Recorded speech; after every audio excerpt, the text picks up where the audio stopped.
My name is Marcy Cates, and I'm a mental health professional. I've been providing mental health services for over 20 years. And today I want to talk about a popular topic, which is mindfulness. Usually when people look on the internet at mindfulness, they get videos on meditation. And a lot of people tell me when they come into my office that they can't meditate, that their mind wanders too much and they get too distracted, and they're preoccupied with other things. So what I do is I teach people how to be mindful in natural ways and things, using things in their environment. And so I want to talk about that today. It's something that is that can be helpful to everybody. One of the things that keeps people from getting mental health services is that there's a stigma about being in mental health, and also a lot of people don't know whether they need mental health services or not, and there's a cost to it that a lot of people can't afford. So what I'm trying to do is provide some information that people would get when they went to see a therapist without having to spend hundreds of dollars to do that. So when we talk about mindfulness, what that is, it's paying attention to the here and now. It's focusing on what's going on in front of you. And you don't have to do that by listening to relaxing music that makes you want to fall asleep, and you don't have to do it by clearing your mind. I can remember when I first decided I wanted to try to meditate, and getting a CD and listening to this music, and the person said, get in a comfortable position and notice how you're sitting, and take a deep breath and notice your breath and clear your mind. And I was doing all those things until I got to clear your mind. And then I thought, okay, I'm clearing my mind. Okay, now what? What do I do next? Gosh, I'm not really very comfortable. Is it okay to move? Can I turn my neck a little bit because it's kind of tight? Oh yeah, I'm not clearing my mind. Oh yeah, I have to clear my mind. Okay, clear your mind, Marcy. And so this dialogue went in my head over and over again, and finally I just got frustrated and I said, forget this, I can't meditate, this is not for me. So over the years I've learned a little bit more about what it means to be mindful and how it can be helpful. There's a lot of research that's been done on how beneficial being mindful is to the brain. And it helps us to calm our emotions. It helps us to think more clearly, and so we make better decisions. And it actually grows the part of the brain that relates to other people. And so it benefits people in having better quality interpersonal relationships. So some of the simple things that we can do is if we think about all of our senses, sight, sound, aromas, taste, and touch. If we used each of those senses, we can be mindful. So if we took the sense of hearing, and if you just, wherever you are, whether you're in an office or at your home or in a car, and you just listen, if you just pay attention to what you hear and notice what it is and try to identify the sound, then you're being mindful. So right now I'm outside and I can hear some of the bugs making noises, And I can hear some things in the background that is probably a mower in the distance. So no matter where you're at, if you pay attention, you will notice sounds. Maybe it's muffled sounds of people talking in the background, or the ticking of a clock, or maybe it's the air conditioning system going on and off. So if you just take a few seconds and pay attention to that, and then after you're done, stop and notice how you feel in your body. When people take their mind off of problems and worries and things that are disturbing them, and they shift their attention to something that they're not judging, they're just noticing, they find that it lowers their stress, both physically and mentally. So another way to do this is through sight. If you look around, you can do this a number of ways. You can identify a color. So let's say you pick the color blue.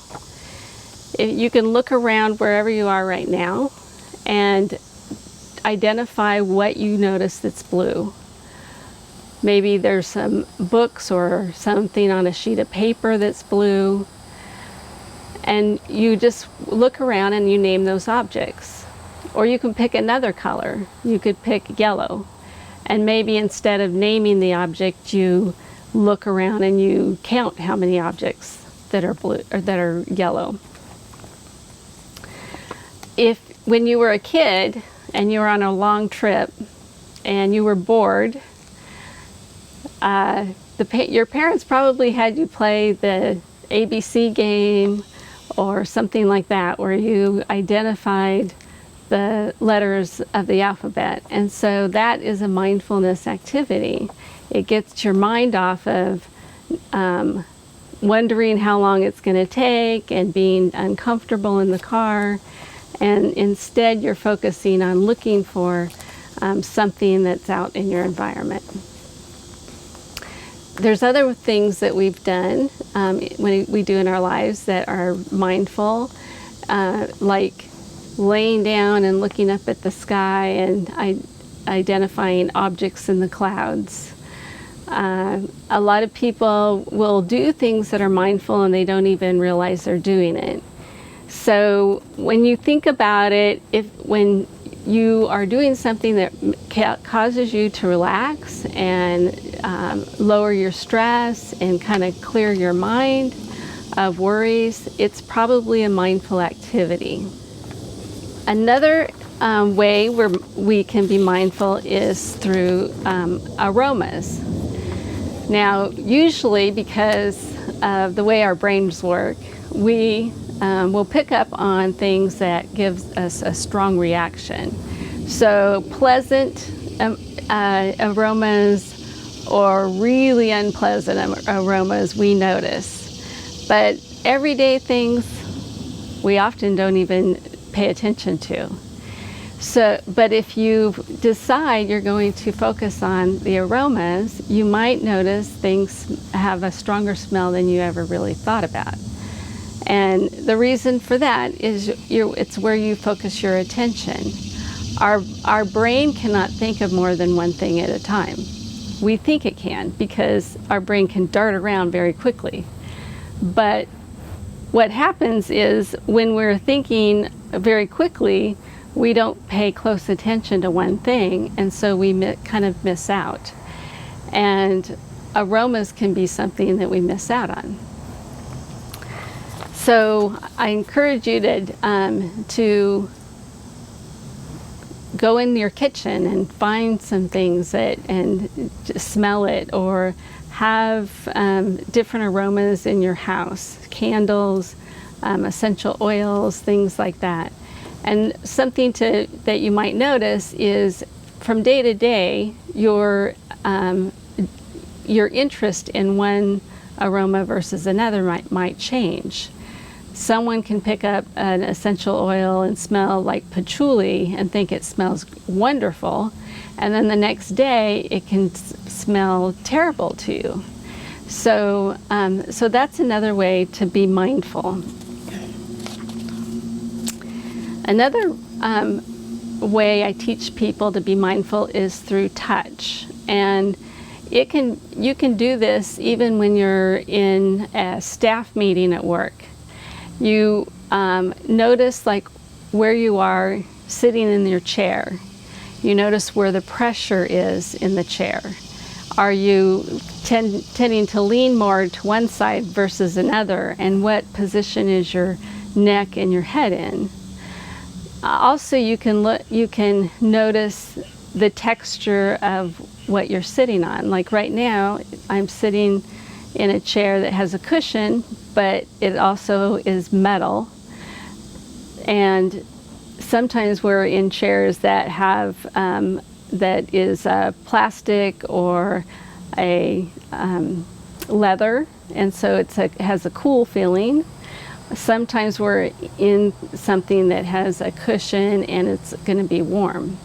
You can also just use an object. Grab an object and roll it around. Notice what it feels like. This has bumps and it's rough. It's rough on the skin, but it's also squishy. So you can grab any object anywhere and just notice it. You can use your visual and just describe it, or notice the texture. This one, I could use mindfulness with the sound. I can use it visually and notice the carvings and the animals on it. And I can use mindfulness by touching it and seeing what it feels like. One of my favorite activities is doing mindful eating. Mindful eating is something that most people don't think about doing. And a lot of people that have issues with food, they want to learn how to manage their food intake. And so one of the things that you could do is eat mindfully. So to do this activity, you don't want to have just eaten. You want your palate to be clear. And you take one piece of food, very small. I have a pecan here. And you start by just observing it. You hold it between your finger and thumb, and you notice what it feels like. You notice what it looks like. I can feel little pieces of salt on this. And I can feel the texture. And then you put it under your nose. I'm always surprised when I do this how much aroma comes from a nut when you just pick up one nut at a time and smell it. It smells really good. And then you rub it on your lips because it feels different on your lips than it does on your fingers. And you notice that. And then you take it and you put it in your mouth without biting it. Don't bite. And again, you notice. You notice what it's like and what it feels like in your mouth. It's very rare that people will put something in their mouth without biting it right away. And it feels different against the cheek versus the roof of my mouth versus on my tongue.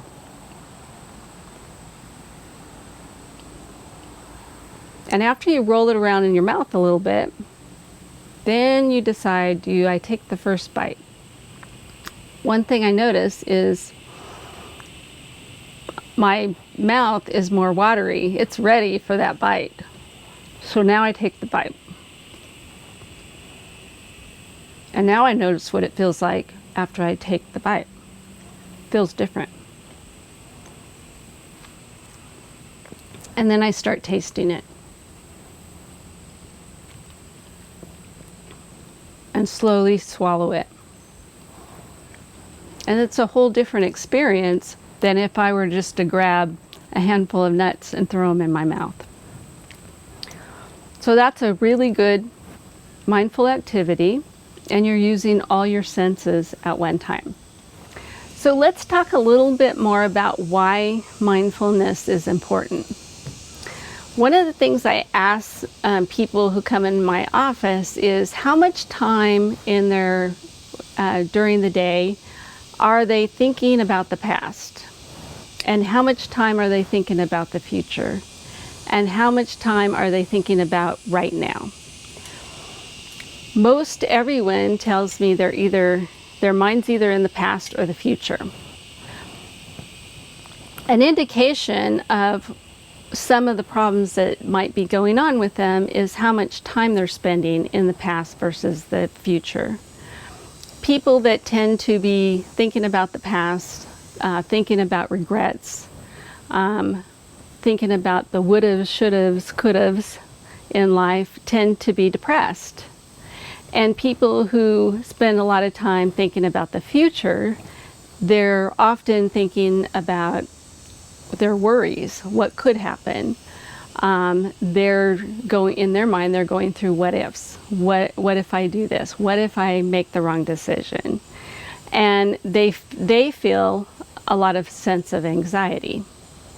So practicing being mindful gets people out of the past and out of the future, and it helps them to just focus on today, and it clears their mind enough that when they do need to contemplate something about their future, they tend to think more clearly about it, and they can make better decisions.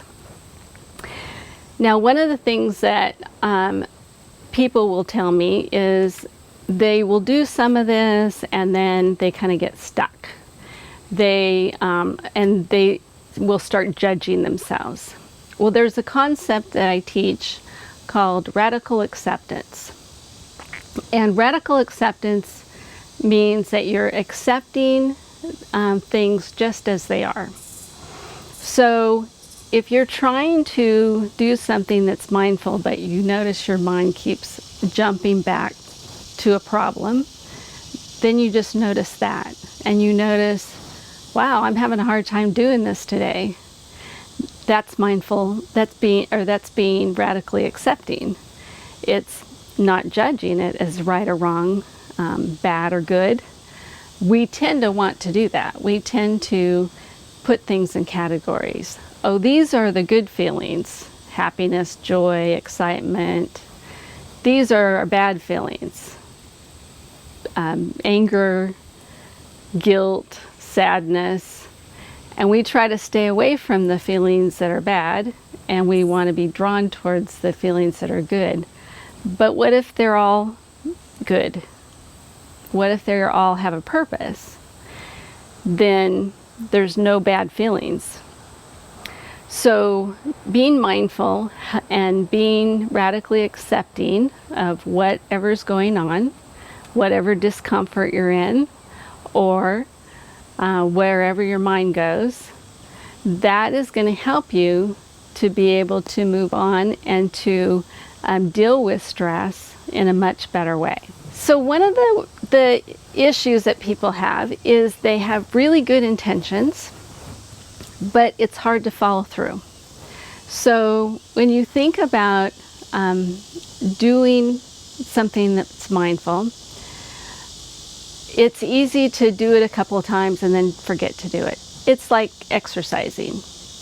People have good intentions, but it's hard to get yourself in a routine.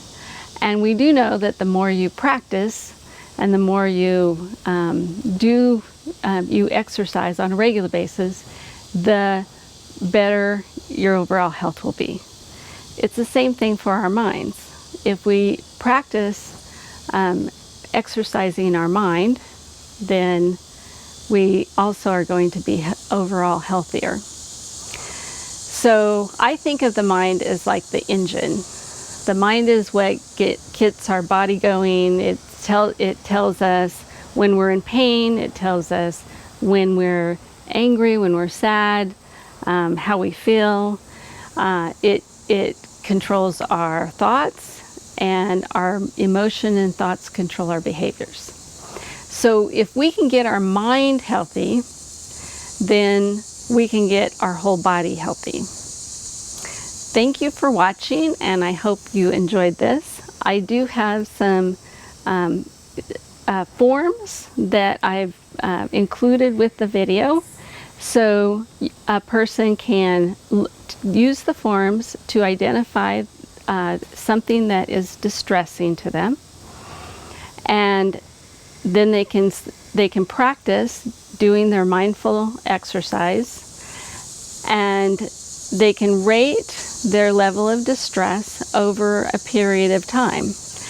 And I include this so that you can see that even doing just 5 minutes of mindfulness each day over time will reduce your distress about particular situations in your life.